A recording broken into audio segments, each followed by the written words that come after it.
So, when you open up Photoshop, this is what you're going to see. I will gesture with the mouse because YouTube people can't see my hand as I point to the screen. So basically, it's a huge piece of software. There's tons of things to learn. We're just going to learn a couple of things right now. I'll sit down so you can see beyond my head here. Over on the side, this toolbar is going to be probably your best friend. It's got the majority of the tools you're going to be using as we do Photoshop. And I'll just zoom in. Maybe I'll zoom in. Oh, I will zoom in. Nice. We're just going to be concentrating on the first few tools here. Move tool and these two selection tools. You'll notice that if it has a little tiny arrow underneath, you can click and hold and it'll reveal additional tools. So we'll be talking about these additional tools. Oh yeah, we're going to use this one too. Oh, it's going to be fun. So we're just learning to select things. That sounds like the world's most boring lesson ever, right? But you know what? Selecting and moving things is surprisingly powerful in Photoshop. A couple other things to know about is down here. This little window is called the Layers palette. The Layers palette is extremely useful. Basically, as you're putting together a Photoshop project, you can bring in multiple images, and they sit on top of each other. Like, imagine kind of putting one piece of paper on top of another one. So if you want to edit one image, you have to be on the right layer. So you could be erasing things, and it'll only erase things on that layer. You can be editing things, and it just affects that layer. So we're going to have multiple layers really quickly, and you need to know that you got to select the right one.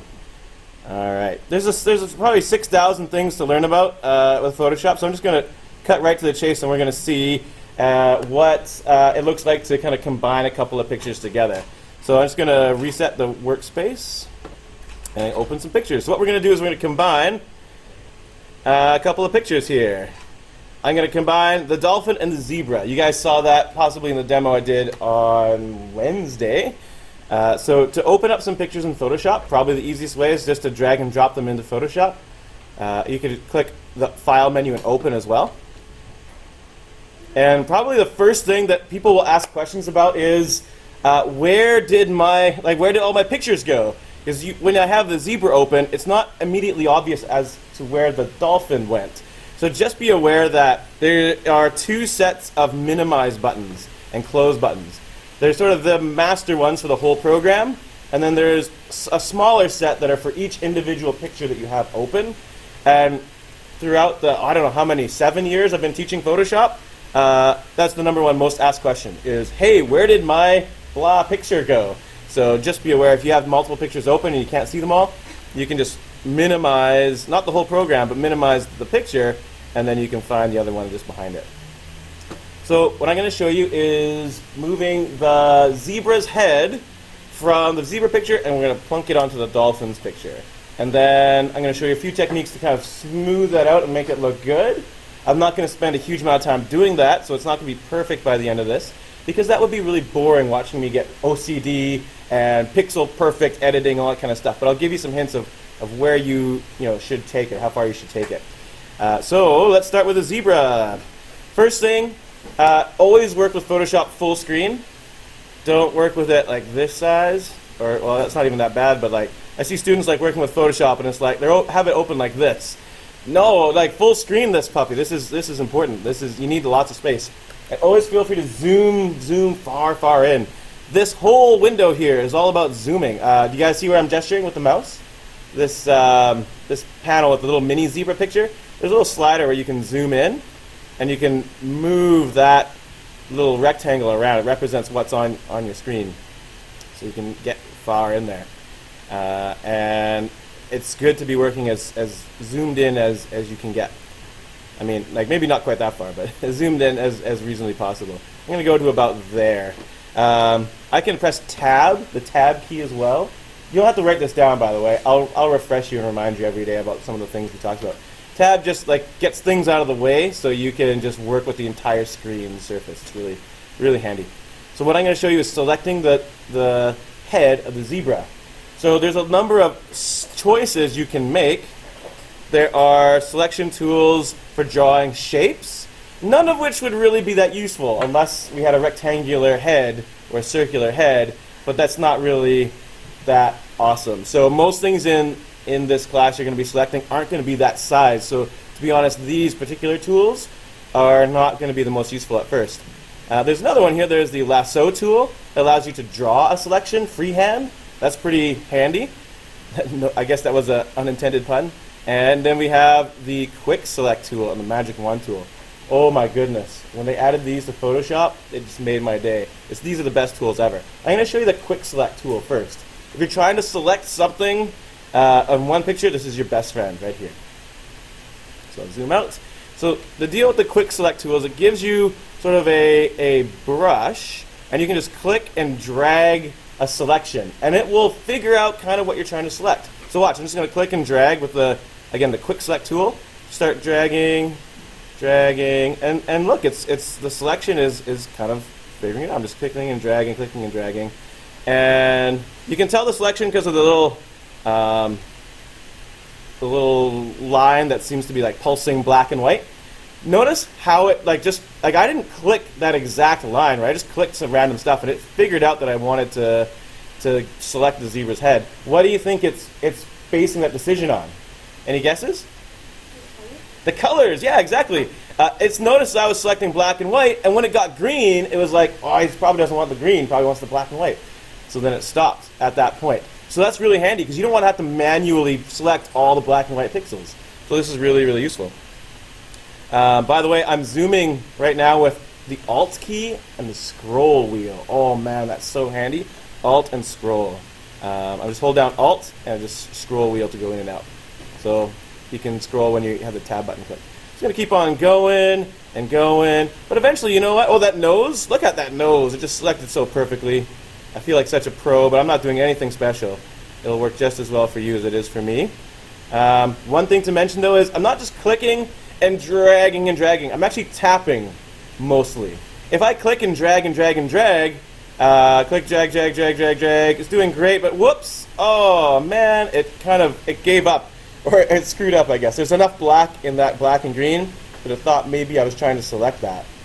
So now if I go back with ctrl-alt-z, I have to go way back to this step. If I just tap, and eventually it screws up, and I go back, then it still remembers a bunch of my stuff. So I just kind of tap, nice and gentle, and I do the best I can with this tool.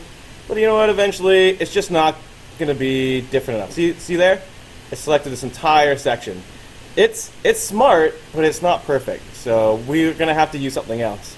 I'll do as much as I can. Whoops, that didn't work. I think I've gotten as far as I can with the Quick Select tool. Yep, looks like it. So now I'm going to press Tab. Oh, no, I'm going to zoom out. And I'm going to go to the Lasso tool to finish it off. So remember the Lasso tool? I mentioned it was good for drawing freehand selections. So I'm going to click the Lasso tool. And don't just start drawing some new selections here. I'll show you why. If I was like, cool, I can draw freehand selections now, and I go to draw it, it forgets everything else. It's like all that hard work I just did is gone now. So check it out. You can actually say, hey, add this new thing onto my previous selection. And the way you do that is, if you zoom in, remember where the tool was? The Lasso tool? We'll just go up a bit. There's ways of kind of changing its behavior. So if you want to add on to that selection, you just click this little button. It looks like kind of two squares combined together. And then I'm going to zoom out. So it's just at the top left-hand corner. And now if I click and drag, I just make a circle, or well, a loop, I guess is a good way of saying it, and it'll add on to that selection. So you can just kind of freehand that. And I'm just going to do a bad job of it. I would recommend definitely spending lots of time making it look good, though. If you're trying to make something really realistic, taking time and being quite OCD about your selection is a good call. I got some stuff down here. I'll tab it. Ooh. And zoom in. See that little messed up section? I'm just gonna grab that whole thing. It's got a little bit of green, whatever. Let's keep going. How about the nose? How does the nose look? Whoops. The nose was good. Okay, cool. The ears were good. It could get a little bit better. Let's say I make some kind of a screw up here. I was like, it's a unicorn. No, it's not, and I want to get rid of that. I mean, you can always back it up, But there's also a way to subtract selections as well. This is just kind of useful. Whoops. So remember where I clicked on to do adding selections? The one to the right of it is subtracting selections. So if you wanted to, like subtract something off, now that I selected subtract, if I select something, it actually gets rid of that selection. So you can go in and like touch it up. You can zoom in. Oh, I'm pressing the Windows button. There we go. You can zoom in and see, oh, I got a lot of that green. That's not so hot. I'm going to get rid of that. And so on. You can really see the kind of the pixel level. And then there we go. So I'm going to kind of stop there, the selecting aspect, because we've gotten probably pretty bored of watching me select things. Oh, thanks for your question. I missed something? The forehead. Oh, yeah, look at that. So actually, I'm so glad I forgot it, because I'm going to show you something called Refine Edge now. That'll catch those kind of mistakes. So I'll come back and fix it. But I'll just show you what that looks like.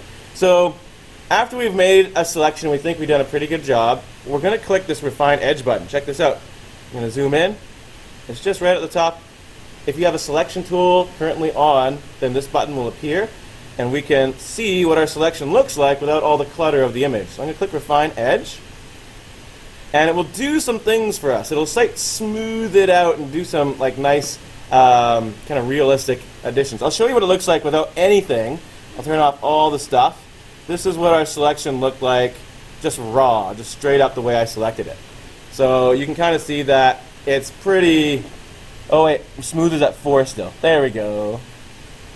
That's how good I selected it. And you can kind of see it's rough around the edges. There's a lot of little bumps and stuff. And yeah, I actually noticed the forehead's missing now. I can make it just a silhouette to like really see exactly what I selected, and that really stands out now. It's like, whoops, there's a mistake. This menu also allows you to smooth out your selections. So that edge is very pixely. So what I'm going to do is I'm going to choose, you probably can't see this, it's too small. So I'm going to choose to do some smoothing, that mouse cursor. Wow. So I'm going to do some smoothing. And what that'll do is it'll just kind of smooth out the edges so they're not exactly the pixels I selected, but it'll kind of average them out and create a nice smooth line. Feather I'm not going to use for this particular example, so I'll tell you about feather later on. So we'll smooth it out. And see, as I drag the slider, it just gets nice and smooth. If I go too far, it's way too fake, right? Like it looks like, I don't know, like some streamlined zebra balloon or something. I don't know what that is. So you don't want to like go crazy with this. It's a subtle tool, not like a shotgun that you fire to make your project look better. It's just like I'm going to put it on 6, and that's looking pretty good. Just so you know, feather, I guess I'll just mention it while we're here. It makes the edges fuzzy, and it can get really fuzzy. That edge will actually be transparent, so you'll see things through it. So if you're selecting a cloud or some smoke or something, then that would be a useful thing to have. Zebras don't tend to be ethereal, unless you wanted a ghost zebra, which would be an awesome thing. We're not going to do any feather. The other ones are not the most important ones in the world to know. We'll talk about those later on as they become relevant in the course. So I'll click OK, and now I have a zebra with a smooth edge selected, and it's ready to move over to the dolphin. Let's do it. So over on the dolphin, I'm going to have to get this head from this picture onto the dolphin picture. So the way I'm going to do that is use the Move tool. Move tool is at the very top of the tool palette. So we've looked at the quick select, the lasso, and now we're going to do the Move tool. So zoom in out. I'm literally just going to, I'll make this a little bigger so you can see where we are. Just going to click with the Move tool selected on the head, and you can just drag it. It looks like it's cut it out, but it won't really do that. I'll just drag it to the other picture and plunk. And they were done. Look how realistic that is. Isn't that amazing? No, I'm just kidding. Obviously, there's some problems here. So, when you do this project, try and select pictures that are of the same size, because if you have to do a lot of resizing, even Photoshop will make that look pixelated when you resize it. It does a lot of advanced math to improve it, but you know what? Like, we're going to have to shrink this down, and it's not going to be a great or a perfect result. So, okay, we got a head, and guess what? This is the first time we have multiple layers. Check it out down here in the layers palette. Look, we have a background, which is the dolphin, and we have a zebra head layer. It's called layer 1. I'm going to double click on that and call it zebra, because I'll zoom into that actually so you can see it a little bit better. very useful to name your layers. Anyone who took the course last year can tell you how many layers we're going to get before the end of this unit. Like, you're going to have like 20, 30 layers on some projects. It's just a crazy amount of layers. So you're not going to be like, oh yeah, layer 15? I totally know it's on layer 15. You're going to forget. So double click on a layer to rename it, and that's a smart thing to do. Background, whatever. That's oh, it's locked. I won't worry about unlocking a background. It won't really matter. I can see it pretty well what that is. Okay.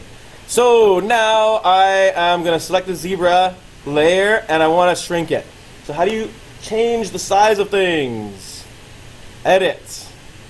Transform. That's right. You want to basically transform, lets you change the size and shape and orientation of anything on a layer. Also, I like to just skip the menu altogether and just use free transform. So free transform is just ctrl-t. I've said a lot of things, right? Don't worry, you don't have to remember them all. You can watch the video again, or I'm going to make a list once we get over there on the board of all things you need to remember. So ctrl-t is for transforming. Didn't like that. I'll try again. Notice when I press ctrl-t what happened? We got these little lines around the zebra head, and it's got these little squares. You can click on any of those squares, and you can resize. I can click and drag in. Whoops, I missed it because my mouse cursor is all crazy. There we go. So in this one, apparently I'm resizing up and down. That's not that cool. I actually wanted to click on the corner one. There we go. If you click on the corner one, you can resize any direction you want. If you want to keep it proportional, then you can hold down Shift while you do it. No matter where you go, it'll just kind of shrink it rather than skew it in any direction. And I'll just kind of move it around, get it going on, and we'll. Whoops. It's really hard with those mouse cursors broken. I don't know. I guess we'll have to just leave it like that. We'll call that good enough. It's not really good enough, but wait, I gotta try one more time. You guys deserve the best. Okay, we're just gonna skew them a little bit. That's cool. That's cool. Okay, then to finish your transformation, you press Enter, and there it is. It's getting a little bit better. Woohoo! So that was Control-T to transform. Sometimes you have to resize things a little bit. There's some problems here, though. You see some problems? What are some problems? Thanks, Peter, right? Yeah, I mean, it's obviously Photoshop. There's not even like not a single person. If I took someone from like the 1920s and brought them over here, they'd be like, you totally Photoshopped that. Like, they don't even know what Photoshop is yet. It's obviously not realistic. So what are some ways to improve the realism of this? Oh yeah, go for it, Peter. Yeah, we're going to blend it a bit. Anything else that kind of stands out as being fake? The dolphin fin is like a double chin or something, or like some weird like velociraptor claw coming out of his face. Like, that's not right. What else? Thanks. Oh man, the lighting is terrible. And so we won't talk about that right now because that's a whole lesson unto itself. But yeah, that would be a nice thing to be able to solve. We're recording a lesson right now on YouTube, so go ahead and do whatever you need to do. I'm going to keep talking. Is that okay? Yeah, keep talking. Okay, great. So thanks, Tamara. So now we're going to solve those problems. So first of all, blending them together. Like right now, we have dolphin, zebra. Like that's exactly how that goes, right? There's no like nice gradient. What we would like to have is sort of like dolphin, zebra, right? We want a nice gradient of transformation. We don't want this looks like a dolphin jumped into a giant zebra mask and is swimming the sea, like trapped in the zebra mask, which it actually is a pretty cool thought now that I'm thinking of it. So what we're going to do is actually use an eraser tool to kind of just soften that edge. You want to see where the eraser is? It's the tool that looks like an eraser, one of those pink ones. And I'm going to adjust a few settings. So once you click on the eraser tool, check up here. There's the brush settings. Allow you to change the size, it's called diameter, and the hardness. You want a nice soft eraser. And a big size is probably a good thing to have right now. It's all going to be relative to your stuff, and you can just kind of play with it. So if I have a soft eraser, it doesn't completely erase everything. It kind of just erases some of it. So watch as I click with my eraser. I'm not even going to click on the zebra. I'm going to click outside the zebra. And do you see what's happening? just kind of ghosting it out, like it's just kind of turning transparent. I'm just going to kind of click, click, click, click, click. And I'm not going to spend like hours making this perfect or anything, because you guys don't want to watch me making this. You want to go make your own. Maybe I'll just put some like right in there, and so on. You can kind of, with some practice and some effort, you can kind of blend it in. It's starting to look a little bit better. So you can kind of play with those things. The fin in the background, that's pretty annoying. This is the first tool actually that you'll be impressed with, I think. This is called the clone stamp tool. Check it out. Clone stamp tool, what it does is it allows you to copy from one part of the picture and draw it to another. So I can copy some waves and paint waves over top of the fin, and it'll just make it look like the fin's getting erased. So I got the clone stamp tool. It's just right above the eraser. It's a few steps down from the quick select tool and all the other selection tools. And you're not going to remember all these things, but don't worry. That's what we got YouTube for. So to use the clone stamp tool, I'm going to switch to the Zolphin layer. And to select a place to paint from, you hold down the Alt key and it turns into a little plus sign. So I'm going to click on some waves. And once you've done that, I'm just going to use the mouse and click. And do you see the little plus sign? It's drawing from that plus sign to the circle. So it's literally copying the waves where the plus sign is onto where the fin is, where the big circle is. And that's going to work out nicely. I'm actually going to sample, hold down Alt at the horizon. I'll do it over here. And then I'll click on the circle over here. And I'll paint the horizon. Notice I didn't get it perfectly, but I'm not going to spend too much time getting it perfect, because you got better things to do. And so like it looks like it just vanished. Like, where did that fin go? It's gone. And I'll keep drawing. You see a little bit of dolphin's head up there? I'll just paint some sky. Oh, I got to the edge of the image. I'll sample again. Alt and click to sample, and then click and draw. I notice it's not drawing on the zebra. Why is that? Any theories out there? Thank you. You got it. So the zebra layer is a whole separate layer. It's above, so I'm not affecting it. You can actually hide these layers. And you can see I've massacred this poor dolphin. It is in bad shape. So, that's okay. We don't need to see it too much. So this is by no means perfect, and there's more things we can do with this, but that's a good start. And I'd like you guys to get some practice. There's a lot of tools I just mentioned, right? So let's just start with that, and we'll get into more advanced things for next class. So just a quick review, and I'll write this on the board when we go over to that room. We started off learning about the selection tools. So we learned about quick select tool. Come on in, Charlie. We got quick select tool.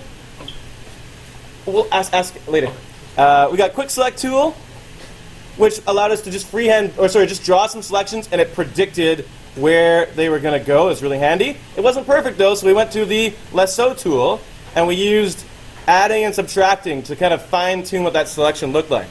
After we were done that, I'll just draw a selection really quickly. We clicked on the Refine Edge button, and we were able to adjust the smoothness, and maybe you will need the feather to make that selection actually very realistic and not pixelated. Once we were done that, we used the Move tool to move our zebra head from one picture to the other. And when we did that, it was not the right size. So we pressed ctrl-t to resize it. Ctrl-t standing for transform. And we were able to click and drag on the edges of that little square, and we held down Shift to keep it proportional, and that worked out really nicely. After we were done that, we used the eraser tool. It looked like this one, and we adjusted the size and the hardness so we could kind of blend those pictures together a little bit. And we also used the clone stamp tool. And the clone stamp tool is probably the hardest one, and you'll just have to try it really to get a hang of it. So don't feel like you have to have this memorized. But we went to the right layer, we clicked on the layer we wanted, and then we pressed Alt to sample from one part of the picture. And actually I'll do this with the zebra layer because it'll be funny. We pressed Alt to sample from one part of the picture, and then when we clicked at the circle, it drew from the place I sampled from onto the circle. And you could like draw another zebra head over here, for example, as a silly thing that you could do. So it just copies things. You can make a whole herd of Zolphins swimming the seas with the clone stamp tool. I kind of like that, actually. It turned out pretty good. So that's that. I'm gonna actually pause the recording after I zoom out, and yeah, I found it.